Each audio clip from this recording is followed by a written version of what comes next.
in solidarity with Jews all over the world joining in protests today.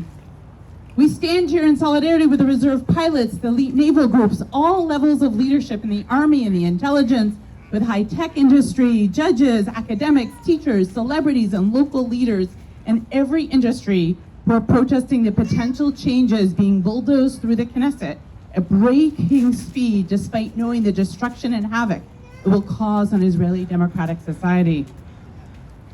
We stand here in solidarity with the Israeli Declaration of Independence, which tells us that Israel will be for the benefit of all of its inhabitants.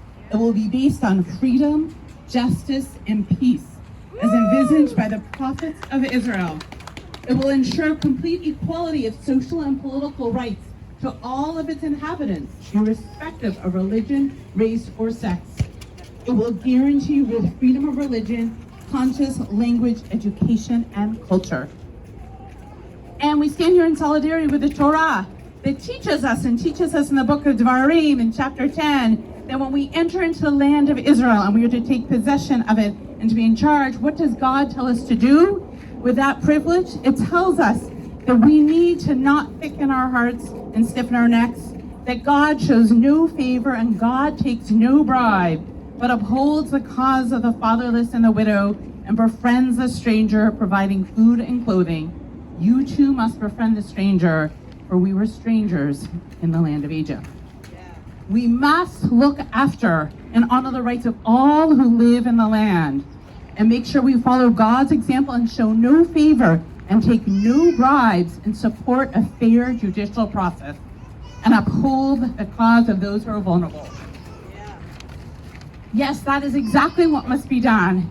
And what is taking place with the current Israeli government is making a mockery of everything we stand for as Jews and for all the reasons we have dreamed of returning to the land for 2,000 years. I realize it's an extreme miracle and privilege to live in a time period with Jewish sovereignty in the land of Israel. I desperately want that dream to continue for my children, my grandchildren, my great-grandchildren, and the generations I can't even imagine into the future. And to do so, we need a trustworthy government with an independent, thoughtful judiciary, helping to correct for injustices and short-sightings of the Knesset, and to keep us honest, and to defend us and help us become a better society, to keep us as a democracy and not as a dictatorship. As Ayelet said, I'm Rabbi Jill Borodin, along with my colleague, Rabbi Paula Rose, who has laryngitis this morning. I'm speaking on behalf of both of us. We are privileged to be the rabbis at Congregation Beth Shalom and our conservative rabbis. We love teaching Torah and connecting our community to Israel. Israel is near and dear to our hearts, and it is essential to us that we can also teach Torah in Israel and practice Judaism as we understand it in Israel. Yeah. 3 years ago, I spent a sabbatical in Jerusalem, and every week I visited and prayed with a different pluralistic Israeli community. I prayed monthly with the women of the wall at the Kotel. I learned in a pluralistic yeshiva with students of every gender and every sexual orientation. And I met with activists committed to shared society and protecting the vulnerable, this essence of being Jewish. And now all of this, each and one of those endeavors is now at risk. We are now in fear that this may not be possible with proposed bills criminalizing immodest dress at the Kotel, that I could get jailed for wearing a talit at the Kotel, with vile, slanderous comments against all forms of Judaism other than Orthodoxy, coming from government ministers who control the money about what is getting taught in schools, with hatred spewing out to many of our congregants who identify as GLBT. Everything we stand for feels like it's at risk.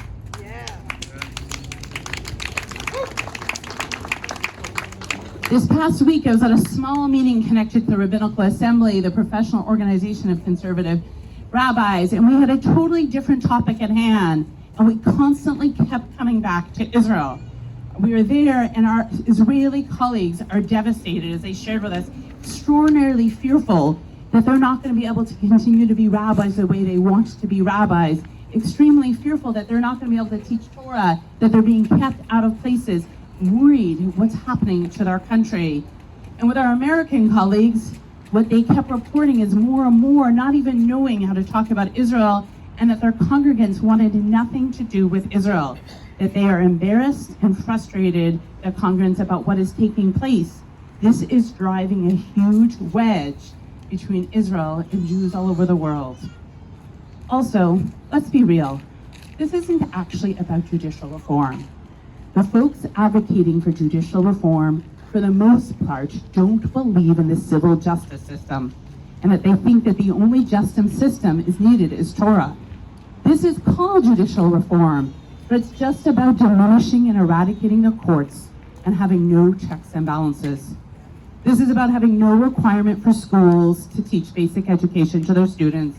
This is about the Haredi population never needing to help with the defense of the country. This is about making sure politicians who have either been found guilty of crimes or are under investigation can do whatever they want and not face investigation or prosecution or the consequences decided by the courts. This is about wanting to erase the rights enshrined in democracy, such as freedom to marry and have your voice count, and all citizens being equal under the law. This is about a few people wanting to use their power to shape everything in the country and tell everyone else what to do. This is about a possible theocracy. This is a vision of a country that brings shivers to every part of my body. Israel, you are at risk not only of destroying your democracy and the judicial system that protects the country and lets it be a respected nation among the world of nations, but you're also at risk of permanently alienating, losing diaspora Jews along with so much of your own population. We beg you, don't ramp through laws that will entrench corruption and undermine democracy. Listen to the cries of the people, begging, yearning to be a part of a thriving democratic Israel from both inside Israel and outside its borders. Let us embrace the ideals of Israel's Declaration of Independence. As we continue to fight the erosion of those ideals, we are committed to a thriving Israel where religious pluralism, democratic values, a strong and independent judiciary, and rights and dignity for all are the foundations and the pride of our country. Every Shabbat at Shul, we offer a tefillah l'Medinat Yisrael, a prayer for the state of Israel, in which we include these words: Ushlach orcha v'mitcha l'roshea, sareya v'yoetzea, v'taknem beita tova milfanecha, v'natata shalom ba'aretz v'simchat olam yishveya. Guide its leaders and advisors with your light and your truth. Help them with your good counsel. Bless the land with peace and its inhabitants with lasting joy.